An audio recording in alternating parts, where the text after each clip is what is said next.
All right. Well, aloha kakahiaka, everyone. I'm Peter Kay, and today is February 4th, 2022, and you are part of the Aloha Friday Hawaii Real Estate Show. Welcome. And we actually have some early starters over here. Let's first get into my friends over here. I'm with Dylan Nonaka, who's visiting. Dylan Nonaka, who's on the Big Island, visiting us virtually. Dylan Onaka, who's on the Big Island, and Scott Startzman, who's on Oahu. Welcome, guys. We got some early risers. Jim Stevenson has once again reclaimed his spot as the first guy on the show. Jim, God bless you. Not 15 minutes prior, he kind of put this one in here. Aloha Friday, terrible weather here on the mainland. Sorry to hear that. I'm not going to tell you, Jim, I'm not going to tell you that today's an absolutely drop dead gorgeous day in Hawaii, but I'm not going to say anything. I wouldn't say anything like that. Christopher is with us. Welcome back, Christopher Longley.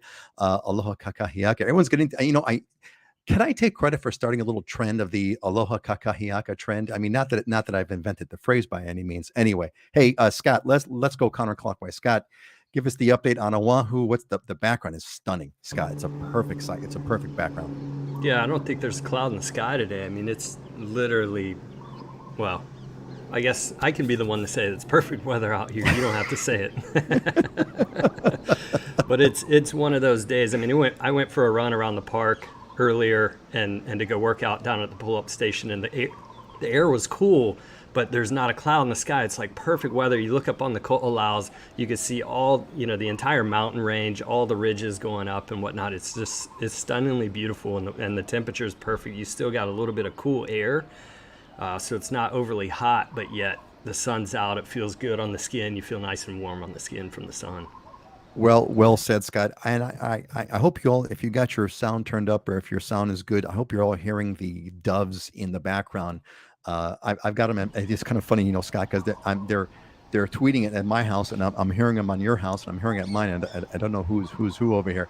Before we go to Dylan, I want to say hello to everybody else who's joining us over here. Auntie Joyce is back. Aloha to all. Welcome back, Auntie Joyce. Love that you're here. Patrick, all the regulars are kind of all showing. Hey, Patrick, how's it? Good to see you, buddy. But Patrick gave us a quick weather report. That's what it's like right now in Raleigh, North Carolina. Scott, isn't that like near your stomping grounds or something like that, right? Aren't you near that area? Yeah, I grew up in Charlotte, and then I went to school in the mountains in North Carolina. My parents are in Winston-Salem. I got friends in Raleigh, so I got a whole bunch of people back there.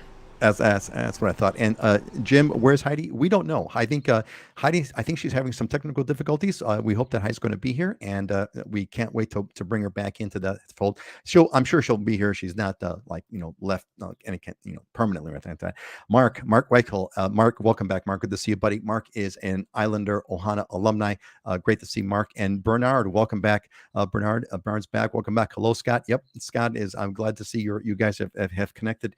Corey, aloha. It's Friday. It is Friday, man. Thank God it's Friday. TGIF takes on a whole other meeting in Hawaii. Dylan, I'm sorry. Hold on, Dylan. We're going to get 70 degrees. Patrick, if it's 70 degrees, it's time to, wash the car, go out in shorts, and you're all set, right? Hello from freezing Minnesota, Marco Margilis. Man, Minnesota, you're second to Chicago. Just kidding. You're colder than Chicago over there. Aloha from Portland. 13 days until we arrive permanently. Awesome, Jan. That's fabulous. Good. Congratulations. All right, that's the quick lineup. Dylan, give us the update. Like the shirt, dude. You got like new digs there. What's the new background? What's going on over there, Dylan? This is my office studio. Usually I'm at home, and so it's similar but different. So yeah, I'm at the office today. I had some stuff to do in town, so figured we shoot the show from town today. And yeah, this is a Manuhe Ali'i, so another local designer, and I like this one because it's like I don't even know what the difference in materials are, but I know that this one, when you dry it, you don't have to iron it. It just comes out perfect, ready to wear. So that's important to me. So that is my criteria. That is my criteria right there. Dylan, yes. Is that anything my new requirement is it has to come out of the dryer, and I got to be able to hang it up and then use it. Yep. If I got to iron the darn thing, forget it. I am not doing it. Not doing it. Dylan, it's looking good, and the mic is sounding great too, by the way. Let's see who else came in here. Ray jumped in. Hey, Ray, welcome back, Ray. Aloha from Washington State. Ray, we're really happy that you are here with us. Let's see. So normally, it's 10 o'clock. Let's rock and roll. Normally, we would ask Heidi about her coffee, but Patrick is digging the shirt. Right, Patrick. It's kind of a here, let's zoom in over. It's kind of a cool shirt. I kind of like that pattern. What is that? Some kind of a fern design? What is that, I Dylan? think so. I don't know exactly. Again, my wife buys these, so I can take no credit for the selection. That's I right. just pull them out the closet and wear them. So That's right. You just say, thank you, dear. Thank you for the shirt that you ordered from me. I'll put it on and tell me what you think of it. And then that's all you do. Daniel's back with us. Aloha, Daniel. Welcome. Aloha, Daniel. And Val, happy Aloha Friday with the Shaka. Absolutely awesome on Aloha Friday. Look at that. I got to show once again, Scott, thank you, Scott, for giving us this live background right behind you. What's cool about your shot is that you got that nice blue in the upper right-hand side of the screen here, which is catching the nice blue, the blue piece. So that's kind of cool. Not a lick of wind blowing either. I mean, those palm trees are about as still as can be. And surf's up on the South Shore. There's a swell that just bumped in that's like 3 foot local, so it should be about almost head high today. Oh should man, be fun. that is a winning combo, man. Light winds on the South Shore. That's glassy. Auntie Joyce says the shirt matches the background perfectly. Right, that's what I was thinking. Right, Auntie Joyce is like it's just like Dylan. It's as if you planned it. It's almost like you thought that through actually before you showed up. And of course, God bless you, but we know that you didn't. I did not. Yes. And Scott is Daniel's asking if that's a Ren Spooner. I don't know. Is that the Ren? Daniel. I probably got 35 Ren Spooners. That's about all I've ever bought. So that's it, man. Ren's the one. And Auntie Joyce agrees. Scott's got a good shirt on. Also, credit where credit is due. Thank you. Yeah. Thank you, Auntie Joyce, for that great comment. Absolutely. All right. I think it's time. Let's get into our news here, and then hopefully, Heidi, if you're watching, you could join in. But hopefully Heidi's going to join us. But let us move on. We're going to hit some news over here real quick. Quick updates. Let's kind of get into how about if we try? No, let's do it this way. Okay. So, by the way, I forgot to mention this at our last show, but I am no longer posting COVID numbers. I think we're done. As far as I am declaring here. Let me put so you can all see me say this. I'm officially declaring COVID is over. I'm not posting any more figures. I'm not posting any more COVID statistics. It's over. It's going to be coming. It's going. I'm declaring this. I am declaring it the endemic. It's going to be with us for the rest of our lives, and we're done with it. And that's that. So we're not going to post any more numbers. But there was some. So for those of you that love whale watching, I know this was for you, Heidi, but for all of us that love whale watching, who doesn't, right? Free the whales. There've been some cool stories of rescues. There've been Maui. There was a humpback whale that was free. There was 140 feet of line and gear that was tangling up a whale, and on Kauai it was 2,500 feet of cord. So we are freeing the whales, which is kind of cool. Green fees coming, and I'm not talking about golf here, gang. It looks like there is an increasing move that's kind of making its way around the legislature that is going to be increasing green fees, and green as in environment, green as in saving the environment. So I thought I had this story for, but so what looks like it's going on is that here we go. So in Maui, so what's going to happen is that, they're looking at kind of visitor fees. So they're going to be tacked on, and I don't know how they're going to do it. Maybe when you stay at the hotel, or when there's an additional tax on something. They haven't figured it out, but it is making its way through the legislature that they're asking for visitor fees that would fund environmental protection and conservation projects. So be prepared for Hawaii becoming a little bit more expensive. And Oahu, the STVR stands for short-term vacation rental. I want to hear from Scott on that one, but it looks like it's making its way, and there's going to be a 90-day minimum for what counts as a short-term vacation rental. So if it's anything 90 days or less, you're considered short-term vacation rental. If it's over 90 days, it's a longer term. That used to be 30. It's going up to 90.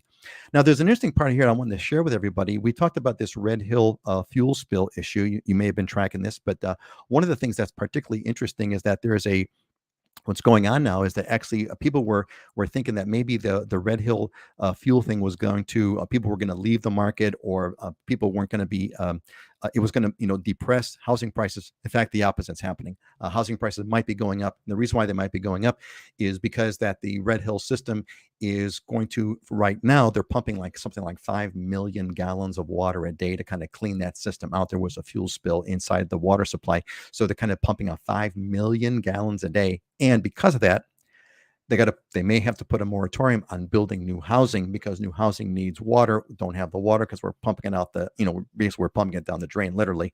And so that's going to reduce supply. And everybody who knows economics 101 knows when that demand is the same and supply goes down, the prices go up. So I want to hear from Scott on that one as well. And then, of course, let me zoom in over here. We got perfect weather, except for Saturday's going to be a little bit cloudy. But look at those temperatures, gang. That's the part that blows me away about Hawaii. Look, anywhere on the planet Earth, you're not going to see temperatures that consistent within 1 degree for the whole week, and that's just the way it is. We are lucky to live in Hawaii, and we are living in the Aloha state. Let's go clockwise. Dylan, give us anything, any news, any kind of news, or any real estate market news, anything you'd like to give us an update about on the Big Island. Yeah, nothing too exciting going on the Big Island. Just another beautiful day over here. The real estate news is the same. I mean, it's still crazy. Still stuff going on the market and selling for over asking price. There's really no slowdown.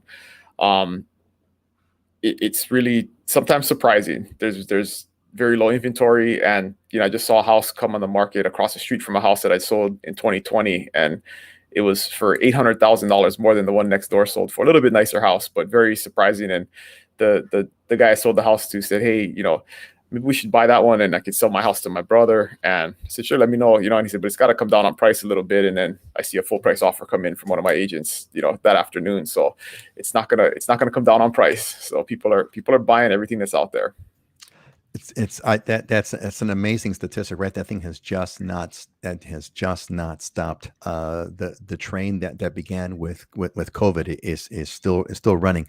And I just came back from Vegas last week at a conference, and all real estate experts are saying, economic experts are saying, this is really a 4-year run. We're in a 4-year run, so it's not really going to slow down. There's nothing really showing that even if interest rates tick up a little bit, which everybody is in agreement is already happening and will continue to happen. Maybe they'll top out at like 4.5%, which is still historically crazy low if you look at it historically. But yeah, there is no end in sight. I heard an interesting concept, right, or interesting perspective is the best deal in the market today is the house you buy today 6 months from now, right? So if you're looking for a deal, just buy anything that's on the market today, because in 6 months it's going to feel like a deal, and then in 20 years it'll feel free, right? But and we've been talking about this, right? This is like the thing that we've been talking about, month after month after month after month. You should just buy now because you're going to feel better about it. A week from now, you're going to feel better about it. But everybody who's waiting, you're waiting for prices to be higher. That's going to be, and that sure sounds like that's the same kind of thing that people say when there's bubbles. And we've talked about why this is not like a bubble, but when people kind of start to talk about those kinds of things, like buy now because it'll be, buy with the anticipation it'll be higher in a few months. That's bubble talk. Although we're not in a bubble, we know that. At least we don't think we are. We don't think we're in the bubble. But that's held to be true. That's held to be true for the last 24 months. Yeah, so right. I would not bet against it. Here, I would not bet against it. Let's put it that way. I would not bet. I would not sell now, thinking that I'm at the top of the market. That is for darn sure. Well, and here's a really another interesting perspective that I heard. Also, it's all about perspective. Is the conventional wisdom is we've been in a seller's market for the last 24, 12 months for sure, 24 months pretty much. But really, it's been a buyer's market, because if you were a buyer in the last 24 months, you've reaped all the benefit. If you sold in the last 24 months, you lost money, you lost equity, right? So the real beneficiaries of the market the last 24 months have been buyers, not necessarily sellers. So in the conventional wisdom, yes, it's a seller's market, but a seller who sold 6 months ago probably lost $20,000, $30,000, $40,000 in equity if they had waited, right? So the buyers are the one that have been reaping the benefits.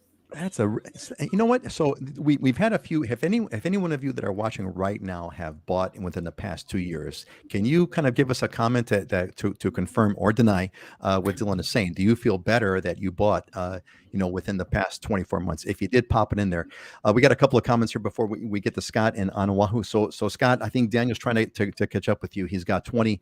You said you got like 30 some odd shirts, rinse spooners. He's got 20. So he's making his way up there. We welcome Red Circle Silver X. Aloha, welcome back, and we're glad that you're here. We had a house that went for nearly 1 million over asking. That is amazing. That is crazy. 1 million over asking. Things are nuts. Yeah, indeed. They are nuts. And we have a great friend who's joined us, Joan Valentine. Joan is an Islander alumni Ohana member, the Islander Ohana alumni. And Joan, great to have you back with us. I met Joan in person. It was great. We had a great time. We went to his amazing experience. Went to the Makapu'u Lighthouse, and it was so cool.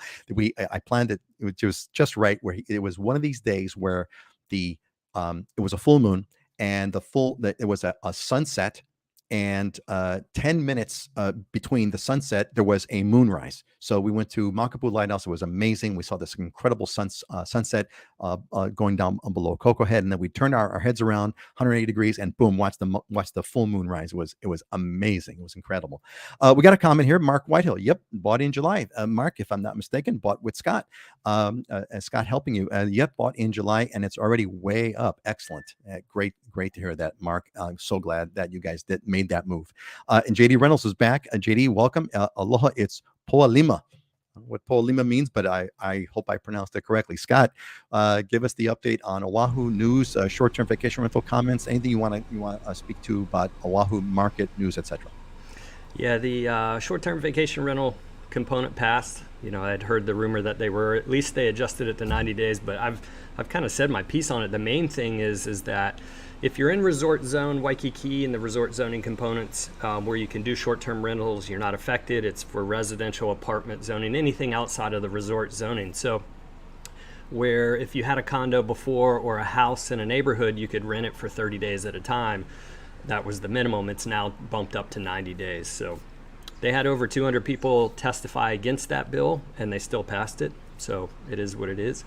The interesting thing, we go back to this, and I'd love to hear what Dylan knows. I'm not even going to touch really on the standard market. Other than that, we have 387 active homes on the market right now. We started off January right at the beginning in December, which is a slow time, at 395. So we've even lost some. I was hoping we were going to get back into that 450 range at least. So we have very little inventory, but I did a deep dive because I want to change it up. Every status quo on the regular market, nothing's changed. Inventory is really tight, a lot of buyer demand, and prices are going up significantly. So I'm going to give you the luxury market side. 2 to 3 million sales for 2021 versus 2020 are up 162%. In the 3 to 5 million range, number of sales are up 135% from the previous year. Inventory is down 63% in both those categories. Prices per neighborhoods are up 20 to 25%. In the $5 million and up range, sales are up 60% and inventory is down 42%. So across the board, you see it from every price category. Number of sales, everything, price is up and inventory is down. And I looked at the international foreign buyer investment as well. In 2018, Japan sales were 400 million in sales volume. We're at 100 million now. We just hit 100 million. We were at 50 million in 2020. So we bumped up, but we're still nowhere near. So we don't really even have the foreign investor back yet. So that just kind of gives some perspective on a different look at a different portion of the market. Same story. Dylan, you want to comment on that? Any kind of, I'm sure how about the 385 listings on Oahu? That's still a mind blower to me. You're muted. Yeah, it is mind blowing because on the Big Island we have 417. So literally with 20% of people, we have more homes listed than all of Oahu. The difference is Oahu. I just want to for a quick to point that out to everybody. So on the Big Island we have 417 listings. On Oahu we have 385. Oahu is a population, give or take, of 1 million people, and Dylan, on the Big Island is what, 200,000? How many? What's the population? Just under 200,000. Yeah. Okay, so 200,000 versus 1 million. That's just to give you an idea. It's 5 times the density. The big difference though is if you add in condos, right? There's a lot more condo listings on Oahu than there on the Big. Like we're down to like 60 condo listings on the whole island on the Big Island. So yeah, it's definitely still low. You know, that number is normally, that homes number is normally around 1,000, 1,300, kind of floats in between there, but it's been down below 500 for 12 months, you know, so this is not a new thing. But again, some perspective shifts, right? Is we complain about the lack of inventory, and it's definitely a obvious thing, right? We're definitely low inventory, but if you look at the number of sales, right, and Scott just alluded to this, if you look at the number of sales and we look on the Big Island, you know, normally around 5,000 properties sell every year. Last year, 7,700 properties sold. So there's no lack of inventory. There's plenty of inventory, right? Stuff's coming on the market and stuff is selling. So the inventory is just, the problem with inventory is it's just not staying on the market very long, right? So it feels like there's nothing there. But the reality is there was 50% more properties that sold in 2021 than the previous year, right? So there's plenty of inventory. It's just a matter of, are you out there to scoop it up when it becomes available? Boy, that's really revealing. I mean, that really tells me, well, here's what it tells me. It tells me that the supply demand price curve has not been hit yet. In other words, people are still, it's still the property is still, quote, cheap, so to speak, right? It's still, quote, cheap. And that's why it goes back to no bubble. No right? bubble, right? I mean, right. Because the demand is there and it's soaking up every bit of supply that comes on the market, no matter what, you know, where it's at, what price it is, it's continuing to get bought up. So it is continuing to get bought up. Yeah, that is amazing. We have got, go ahead, Scott. Yeah, no, I was going to also say, you know, I looked back at those 2006, 2007 numbers for us on Oahu. We did 12,500 units, that's condos and single family homes for sales. And there was less inventory then, meaning, you know, there's been new subdivisions, new condo high rises that have been built in that time frame. So we would have the potential to have more inventory now. And we hit 11,200 last year on total number of sales. So we're not, from a number of sales side, we're still not back to that 2006, 2007 market. So it is hot, but there's obviously still upward movement to go if we really needed to go on that sales capacity side. Yeah, that's crazy. We had a couple of comments that have popped in over here. First of all, Tom is back with it. Hey, Tom. Tom is from the UK, if I'm not mistaken. Tom, welcome back. Aloha, everyone. Jan gave us a comment here. Great. And this is great. I love this, Jan. I purchased a townhouse on the Big Island in February 2021. Townhouses in that same complex are listing now at almost 50% and selling for more. So there you go. So Jan, are you glad you bought? Yeah, let me answer that question for you. Jason's back. Jason is a member of the Islander Ohana. Been away from a while now because I'm in swamped at work, but Scott is really rubbing it in with that backdrop and sounds of the ocean. Yeah, you know, here I'll rub it in some more for you. There you go. Yeah, and you got the coconut trees, and except they're not moving, but yeah, you know, so. But I assure you, Jason, it is a real live shot. Jan, to clarify, yeah, Jan, that's fine. You don't have to do that, but glad that you did clarify my statement. A person in the 600s now listing in the 900s. That's pretty amazing, but that's just, you know, not within a year. And Jan is with us. Howdy from the frozen tundra of Princeton, Texas, leaving for a 10-day trip to the Big Island on Sunday. Can't wait to get there. Make sure you look up if you're looking for a property there. Jan, and make sure you reach out to Dylan. Him and his team can help you guys check out what the situation looks like. Does the short term, and Daniel asked, does the short term 90-day mean I cannot rent a home for 30 days now, which was my plan? Basically, yeah, unless if you're in the resort area, it doesn't matter. But if you're outside the resort area, that 30-day is now becoming 90. However, Scott, that's been passed, but I don't think the mayor has signed it. So I don't think it's come into law yet. Is that correct, Scott? Yeah, I just saw that they had voted on it. So I think it does have to go to his desk first. Yeah. So Daniel, you know, maybe they'll grandfather you in if you kind of make your reservation now. I would call the people that if you've been talking to anyone who's doing short-term vacation rentals, you want to reach out and call them directly and ask them about what's going on. You may get some kind of a grandfathering, or maybe they'll allow if there's a contract in place or something like that. I don't know what the law is. Don't take my word for it. You need to kind of to look on that. All right, great. Hey guys, is there anything else we want to go on the news before we move on? Anything else you want to report? Big Island, Oahu, anything that kind of stands out? Scott, what do you think about that Red Hill thing? The opposite effect of the Red Hill fuel spill.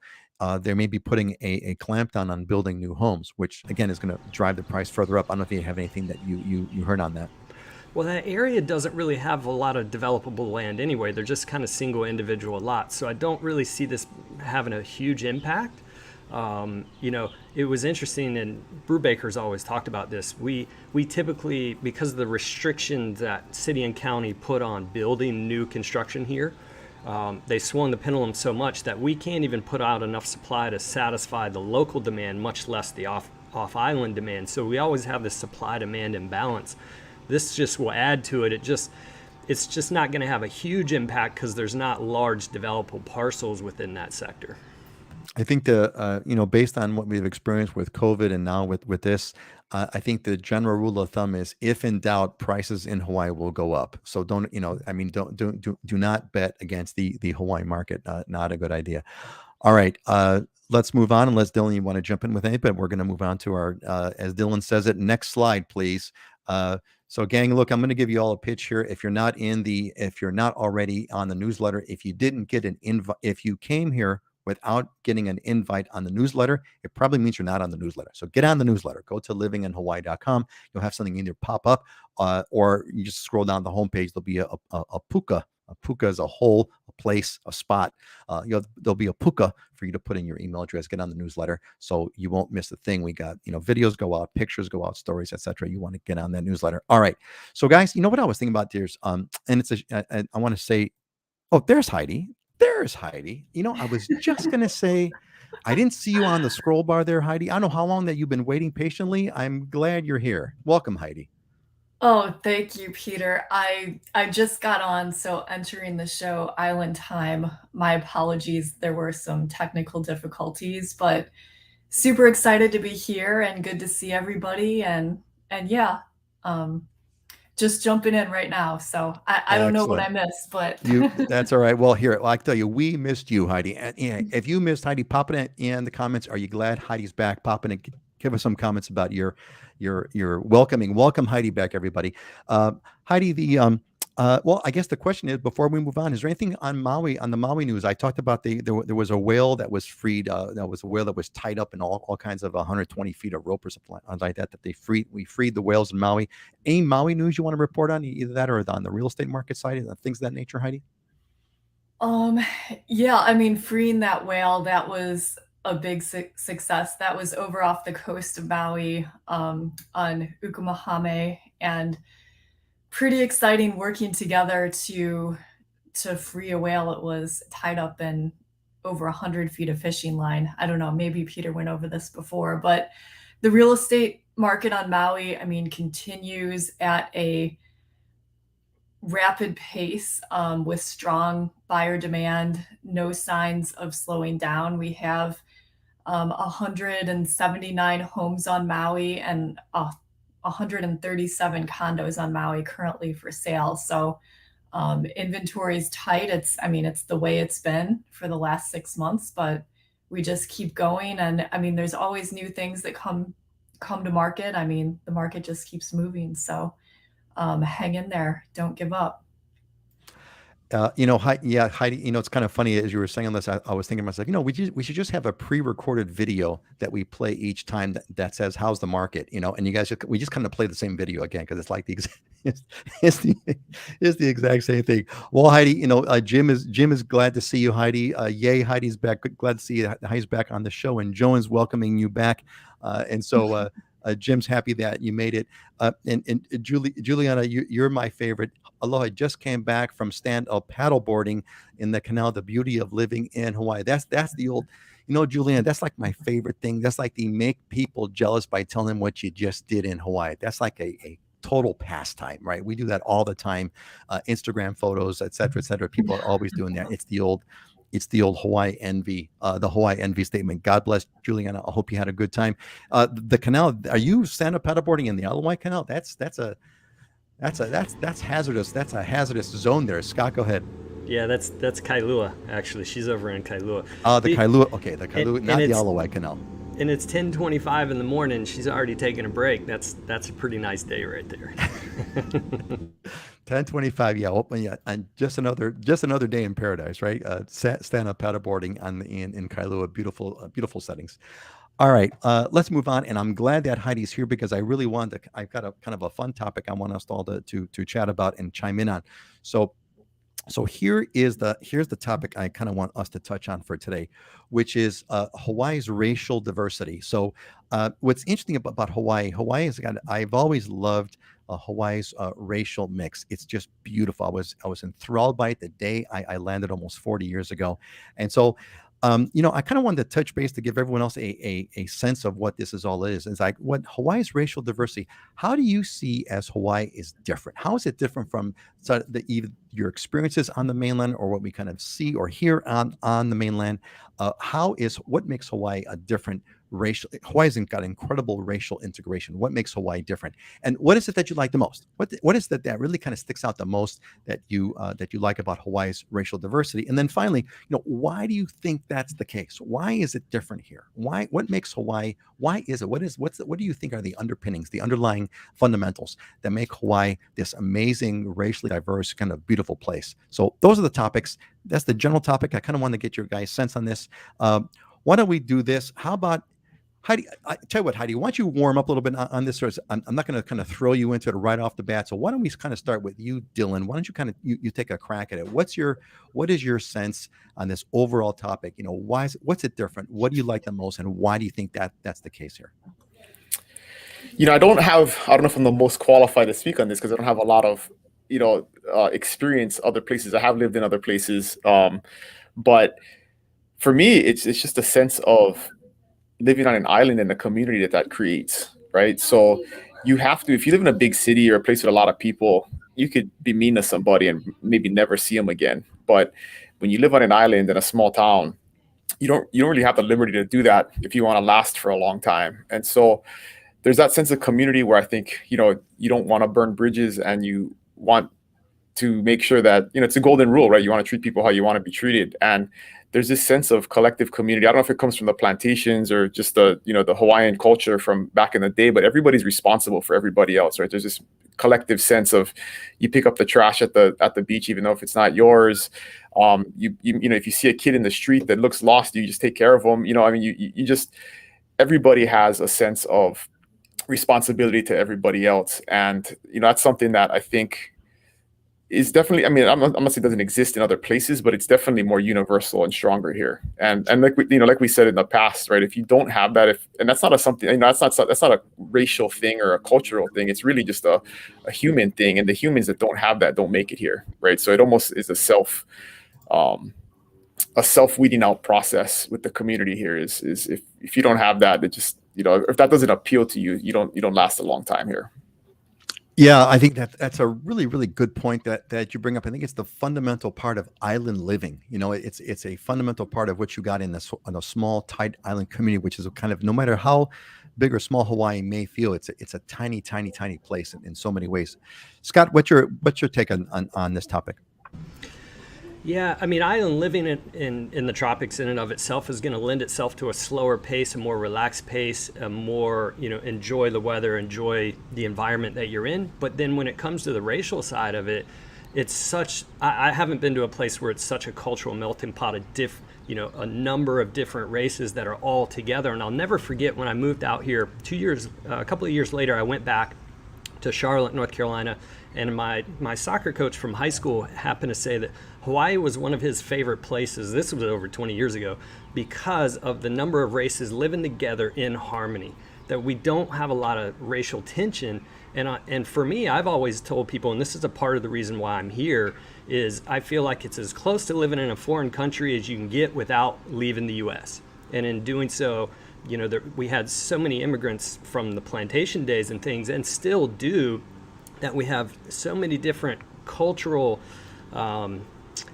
different cultures that bring their impact here, and they're all embraced in some different way. They're all adopted. So from food to cultural aspects, there's a sense for me of being able to constantly learn and try new foods and try new ways of living in things that I think is an amazing place to be, and that I can't get in most other places, and the people here live in harmony for the most part.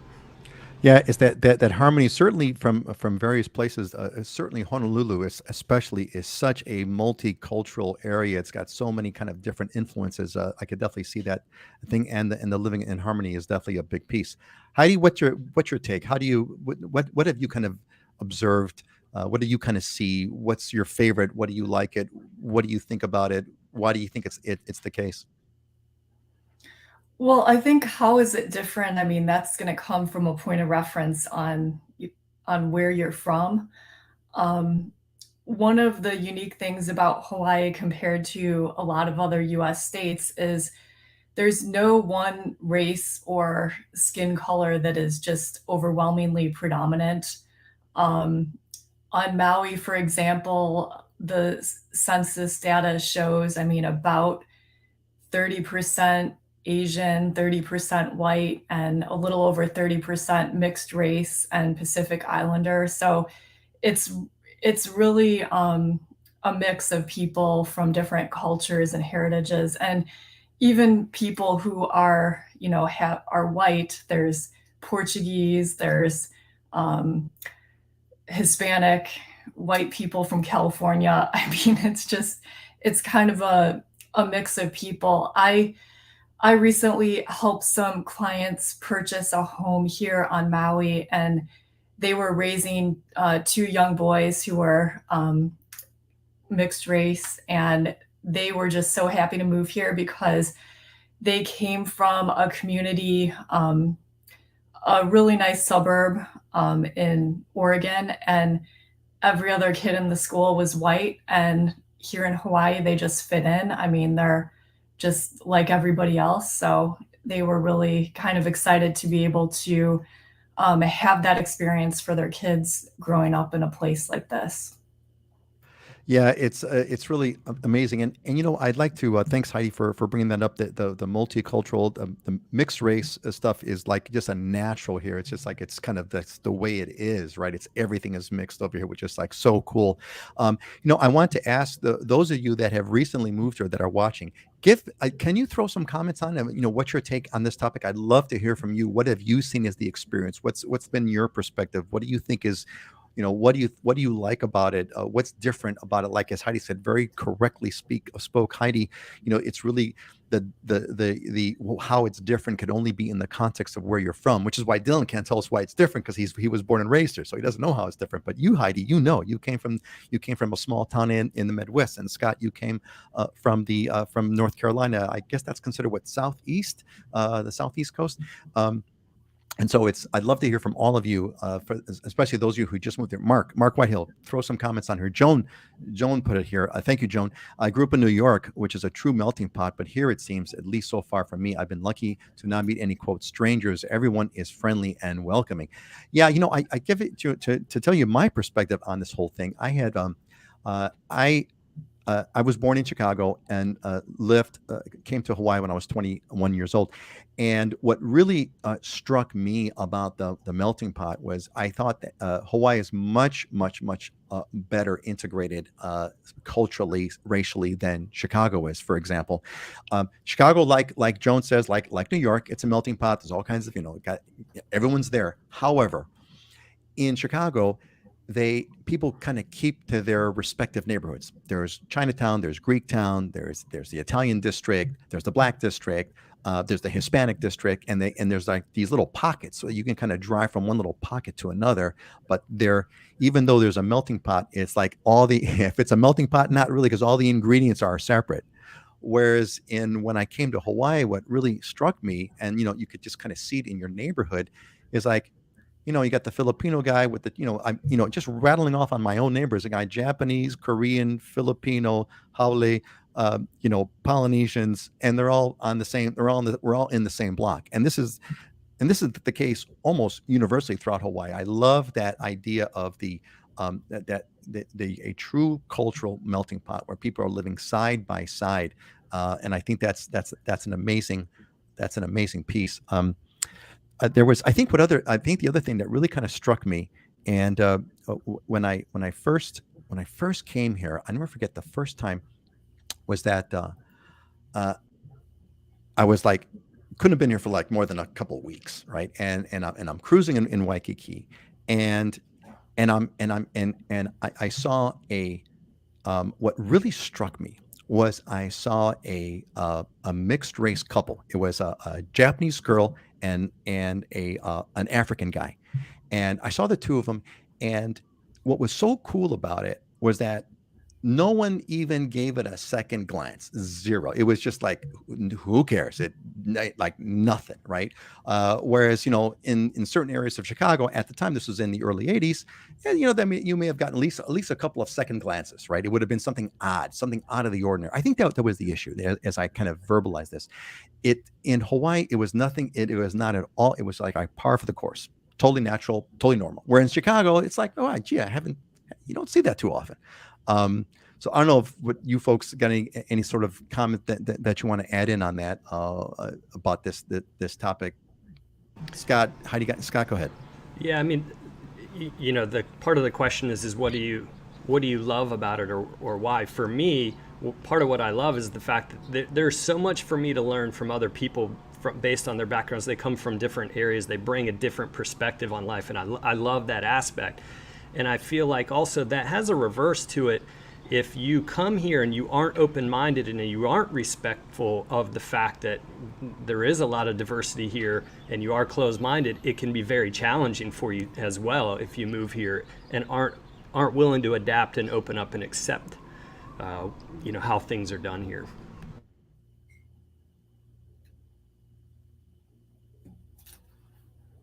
You're muted, Peter. Thank you, Scott.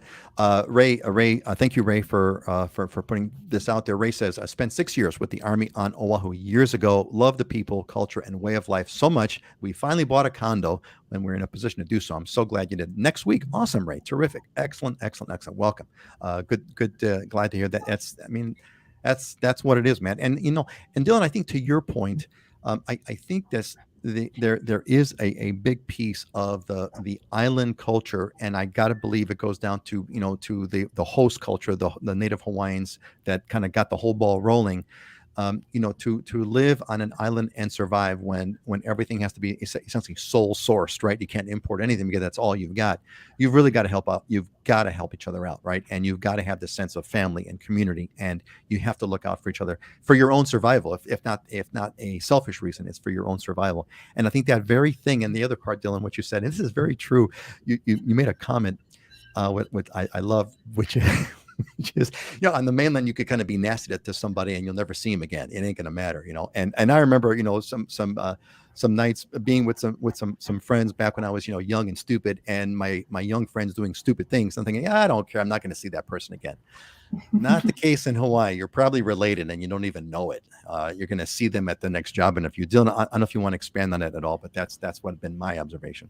No, it's funny because I just had this conversation with my son the other day where I had a brand new agent that's joining the industry who's my classmate, and I hadn't seen her in 20 plus years, really, even before high school, I think. But he asked me, he said, why is she joining with you? And I says, well, because I was nice to her in high school. Like, I mean, I don't know. I mean, but that's how important it is, and the way you act and the way you treat people is, you never know, 20 years later, you could be in business with them, right? Or you could be doing something with them. And we have that all the time where we run into people that, we haven't seen in decades, but if you were a good person, they remember the person that you were, right? Regardless of all the years that have gone by. And here's just another little example of this like the way we do stuff in the island. So we have 4 guests here from my jiu-jitsu gym for a seminar this weekend. And we had planned to train last night, and long story short, the place we were going to go, which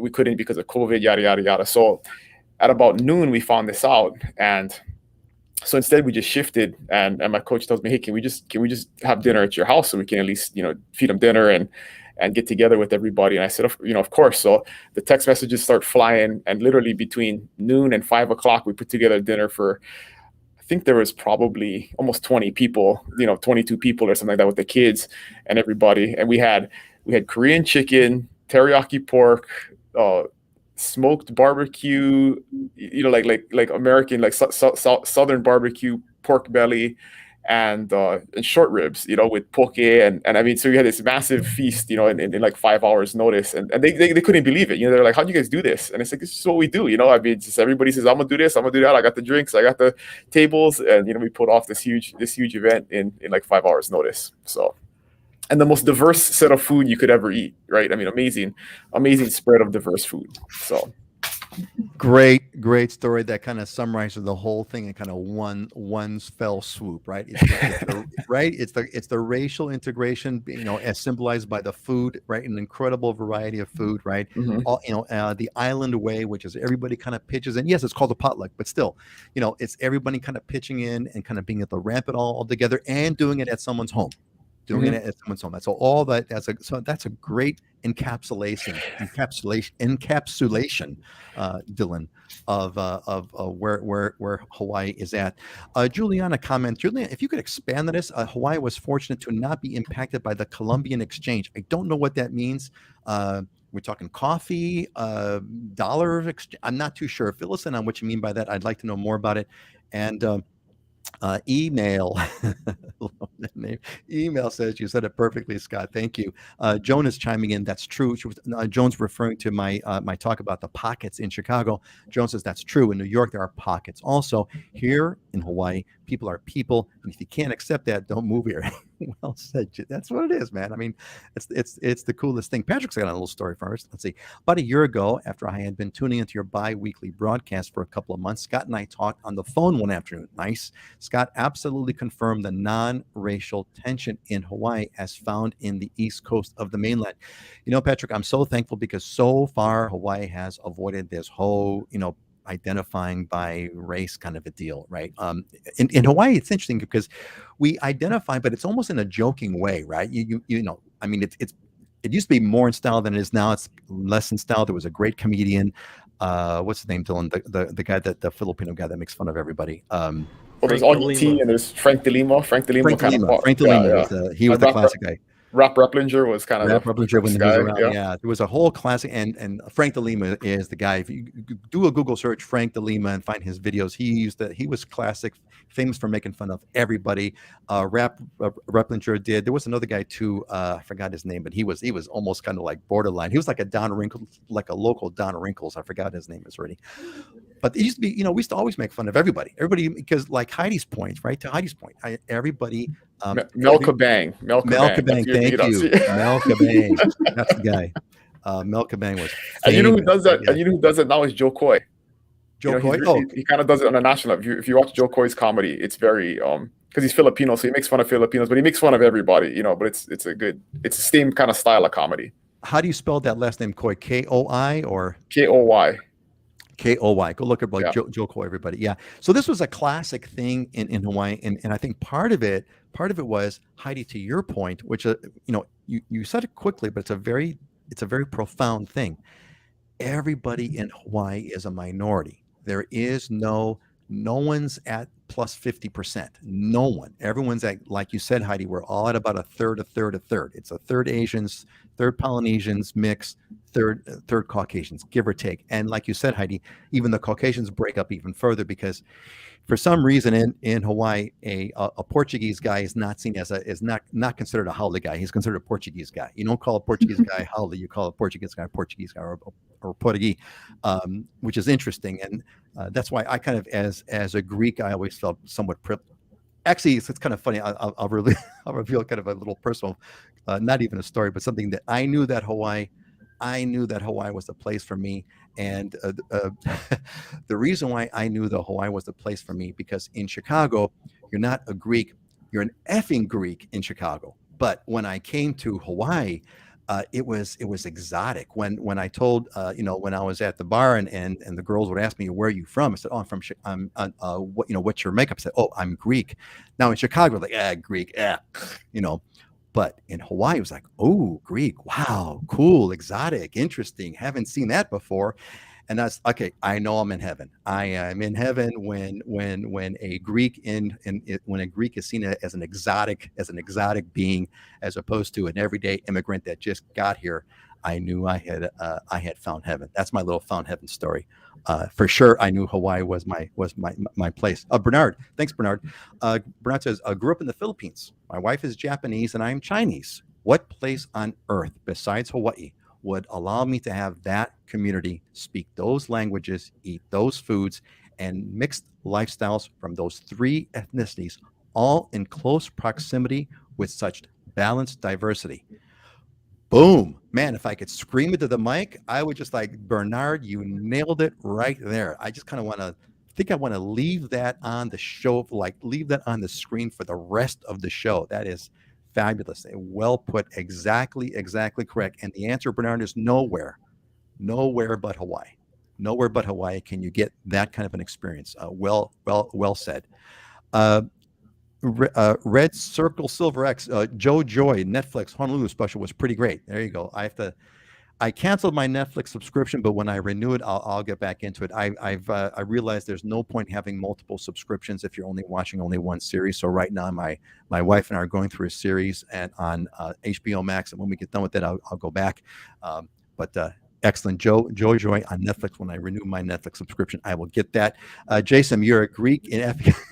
I'm a Greek. Yes, that's exactly right, Jason. Well said, buddy.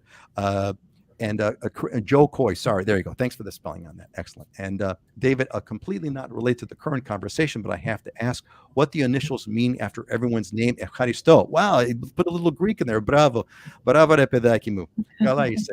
The initials are related to their real. Let's just real quick. What they're related because they're realtors of some type. Real fast. What do they mean? I'm not going to tell you. Let's go clockwise. Dylan, then Scott, then Heidi. What do the initials mean?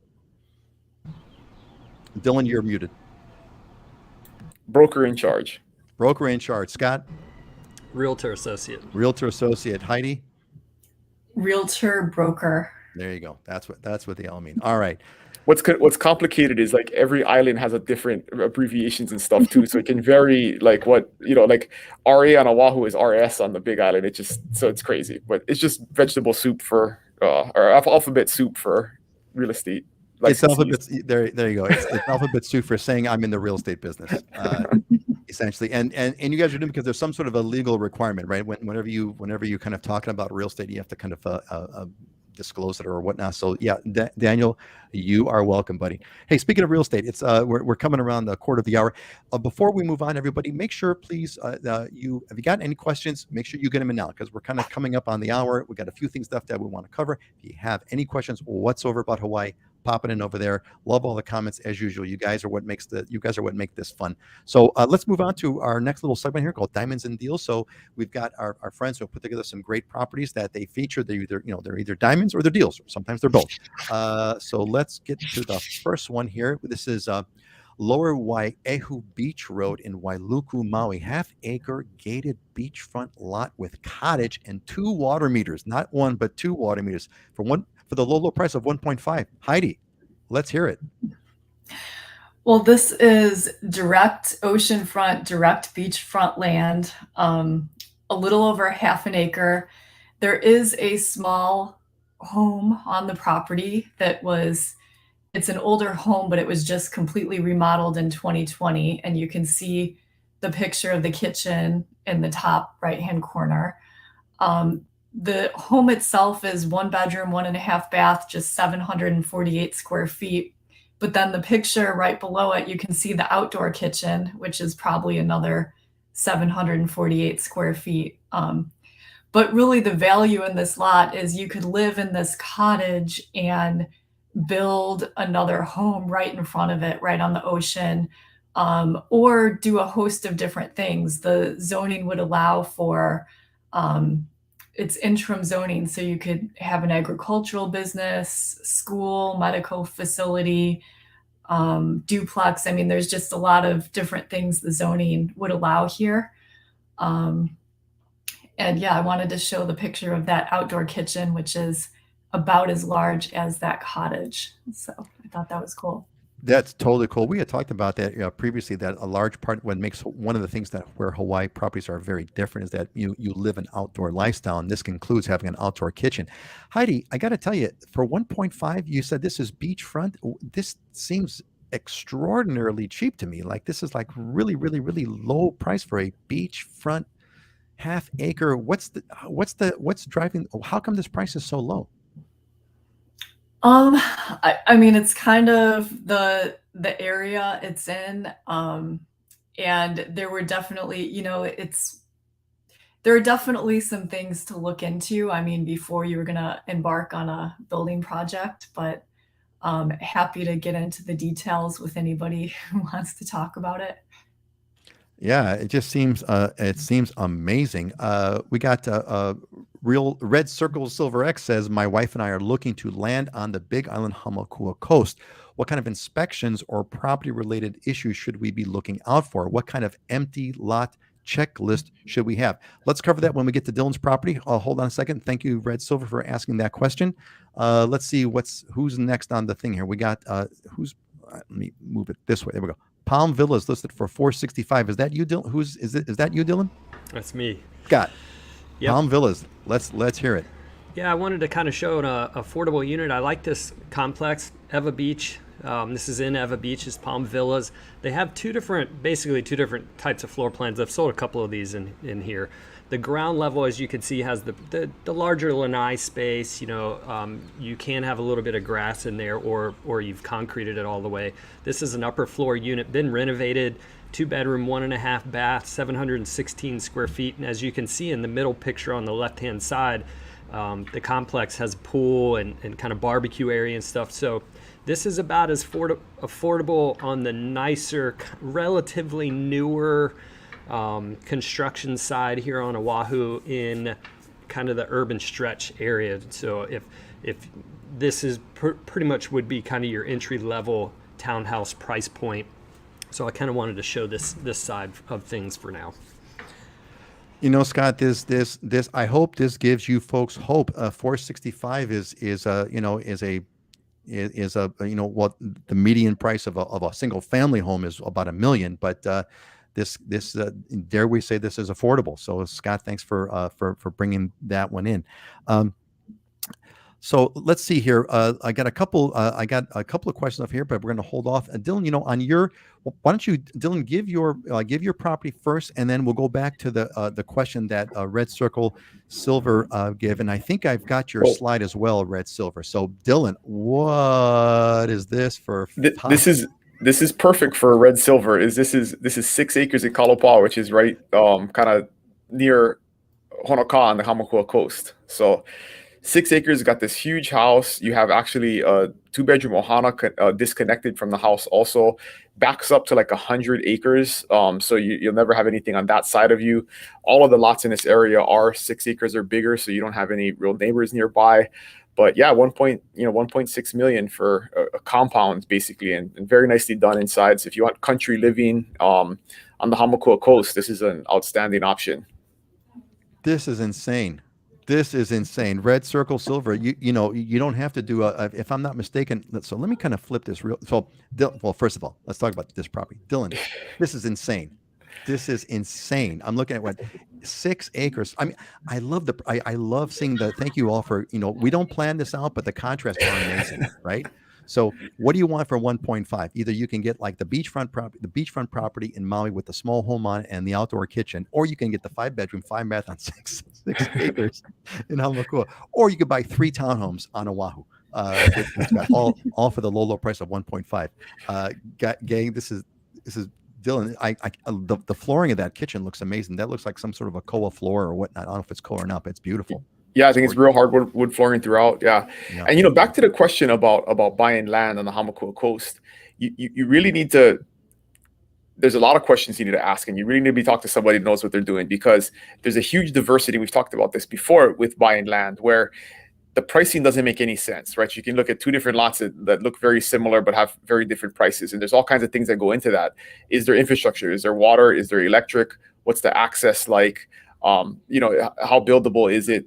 Do you need to do a bunch of grading? I mean, there's all of these questions. So when you look at land objectively kind of online and you haven't taken that second level look at the actual details of the lot, there's some things that can very vastly affect market value. And so, yeah, reach out. Let's have a conversation. I can give you a list of things to start thinking about. But really, it's hard to shop for land from afar. You have to be here. You have to go look at it, put your boots on, go walk around it, and really get a feel for, what do the views look like potentially if you're going to build? I mean, there's all kinds of things that it makes it really hard to. You can shop for a house, or condo from the mainland, especially if you're familiar with the areas and the complexes. But with land, it's difficult.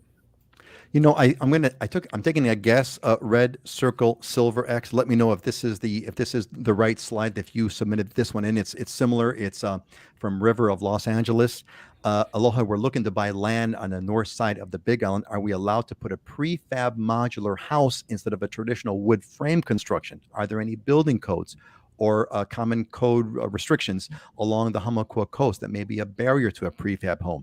It's not going to be a tiny house on a trailer, but a traditional house, foundation style on building. What do you guys think? There it goes. Red Circle Silver says, haha, not me, but my wife. Okay, I caught it. I got the hint. So Dylan, you basically kind of said, look, there's a lot of things you have to do. You really want to get a hold of a professional. Is there anything you want to comment on specifically here on prefab versus wood home, et cetera, on this topic? That's a loaded question because there's so much that goes into that too, right? So what you want to do is make sure you get somebody on the ground, architect, building consultant that knows the county code, because at the end of the day, it's what the county is going to approve. You may or may not have CCNRs in a specific neighborhood. Many pieces of land on the Hamakua coast will not have CCNRs, so that's not going to be a barrier. But what you're going to build has to be approved by the county, right? And until you ask the county, hey, this is what I'm going to build, is it okay? You don't really know. I can't tell you for sure. There's lots of different types of prefab homes, right? And is it up to code? Where did it come from? What kind of materials is it? Those are all the kind of things that the county building department is going to have to review and approve before you'll know for sure. Yeah, thanks, Dylan. So Red Circle, in the comments, in the description of the show, you're coming on YouTube. There's a link. Click on the link. It'll take you to a form. Love to hear from you. Love to help. Go ahead. The little piece I always inject to this, right, is when people have a great idea that's going to be super cheap, they think they're the first one that had it and nobody's doing it yet. And you're probably not the first one. And there's probably a reason why people aren't doing it. There's a reason why people aren't doing it. Like the tiny homes question that we get a million times, right? We get a million tiny homes questions, right? And yes. it's always the same. And we've gone through how complicated tiny homes are and that whole thing. So and you're not going to save a darn thing with a tiny home. Scott, we got one for you here from American Asian couple. How do we remedy the issues living in condo when resident manager does not do their job properly? Who is the higher level we need to get in touch with in Waikiki? Scott, how would you respond to that? Yeah, well, the resident manager works for the board for the association. You, if you're an owner, are a member of the association. So I'd go to the board first. Then you can go to the property management company as well, who helps out, because you're going to want to document some of these things and do it via email. And if you do it with the property management company, then they'll document it as well. But the resident manager works for the association, so that's the above step for you. It's going to the board. Go to the board. I was once a board member, actually board president of a condo association, and when people would come to us, we would take their request seriously. It's not that it's a tiny community; it's a little condo. Go to the board, find out who the president is. Go to the board president. Don't mess around. Go right to the board president. Say, hey, da da da da da, and show up at a couple board meetings. Usually, those board meetings you can attend them. You can't participate because you're not a board member, but you can participate. Gil, welcome back, Gil. Gil A says, I read an article that there are 31 million more millennials now buying homes. With that said, what does the data show as the types of new home buyers in Hawaii? I don't know if you guys have any data on that. Do you guys have any feedback on that? Or who's buying the homes? Is it millennials? Is it any sense? Just empirical? All of the above. I mean, you got people moving, transitioning here from the mainland, and it is an expensive place. If you're coming here from out of state, to buy a single family home, you got to have some decent disposable income. And because rates were low and things started moving, we get plenty, the younger people are moving into the house buying or townhouse buying or condo buying typically is the first step over here and moving their way up. But yeah, it's everybody. That's why we got so many buyers and so little inventory. That's what's snatching it up. Anybody else want to comment? Just kind of jump in and kind of say that we're gonna move on because we're almost out of time here. Let's see. Patrick gave us a nice comment. Thanks, Patrick. Mahalo, guys, and Heidi. Another great program. Look forward to seeing you all again in 2 weeks. Look forward to seeing you too, buddy. And Alex, welcome back, buddy. Sorry for getting in late. Yeah, nothing to be sorry about, Alex. Nothing to be sorry about. All right, let's go to our. We're going to roll this up over here and go to our closing. Let's pop up our closing thought slides. Let's kind of hit this one here. This has got to be Dylan. Go ahead, Dylan. Start us off with it. That's not me. Who is this one? Okay. That was me. Good, Heidi. Go for it. Go for it, Heidi. Let's hear it. If you always do what you've always done. Well, where's the quote? Oh, hold on. I thought you had it memorized. Go ahead. You'll always be where you've always been. Thank you, Peter. Try one more time. Let's do a retake on it. Go ahead, Heidi. If one you more time. always do what you've always done, you'll always be where you've always been. I mean, so very simple and obvious, but just a reminder. I mean, for myself or for anyone, if you want to accomplish something different or get to that next level, I mean, you can't do what you've done in the past to get to where you are now. You have to do something different. So I found that inspiring. Thank you, Heidi. You got it. You got to shake it up. You got to shake it up. Who's got the Tim Grover quote? That one is me. So Tim Grover was the keynote at the conference I was at, and if you don't know who he is, he was like the strength and conditioning coach for Michael Jordan, Kobe Bryant, Dwayne Wade. I mean, the greatest basketball players in in our generation. And so one of the things he talked about was the greatest winners have the shortest memories. And in the context of, if you're going to be a great winner, you cannot dwell on your losses, and you definitely can't dwell on your wins, right? So they forget quickly and they move beyond missing a shot and just look towards the next one. Or once you win a championship, you got to focus on the next championship. And I definitely think that's applicable in our world and our business. And, especially in this market right now, if you're looking to buy, right, if you dwell on the offer you missed out on, and you're not focused on the next offer or the next house, or continuing to look and continue to have that positive mindset, you're never going to accomplish your goal. So have a short memory. Well said. It's AKA live in the moment. Live in the moment. Live in the moment. Joan says, sorry, I miss you in 2 weeks. I'll be in the city of Hope in California for my annual checkup. Well, we will have a seat here for you. We will have a seat here for you, Joan, and we will welcome you back with open arms. And Alex says, well said. Scott, what's your closing motivational thought for today? Yeah, I mean, I'm a systems guy and a planning and data kind of guy, but I read one that was pretty good. It said you don't always need a plan. Sometimes you just need to breathe, trust, let go, and see what happens. And it's kind of piggybacks off of what Heidi was saying. Just get out there and do it. Sometimes it's the best way. Breathe. What's that? Breathe, trust, and what? Let go and see what happens. Breathe, trust, let go, and see let's see what happens. Yeah. Mark got a phone call halfway through. Yeah, Mark, we will see you all later. And so I'll give you mine. So mine's kind of an interesting one. So I as you all know, I love reading Proverbs, and there's this great Proverbs section that talks about animals and talks about how amazing ants are, that they could provide for themselves, yet they're super tiny, or a locust kind of line up in line. And then it said the lizard can be grasped in the hand, yet it is found in kings' palaces. Now, this is not so much a motivational thought, but this is to tell you that 4,000 years ago, geckos were in the freaking palace. So geckos are everywhere. They've been everywhere. They're going to be in your house in Hawaii. They're all over the place. You can't get rid of them. And they were around 4,000 years ago in king's palaces. So if you're going to live in Hawaii, you're going to have geckos. I think that's my closing motivational thought. All right, everybody. So we're gonna roll this out, and Ray is going to be at Duke's next Friday night. Ray, I was going to say, throw a party there, Ray. We'll and let us know. And JD Reynolds says, breathe through the nose. Yes, indeed. All right, folks, throw us your goodbyes. Let's go counterclockwise. Heidi, then Scott, and then Dylan. Say goodbye, everybody. Aloha, everybody. Have a great weekend. Aloha, everybody. Have a good one. Have a good one, folks. See you in a couple of weeks. Jim, see you in a couple of weeks. Everyone, y'all take care. Aloha.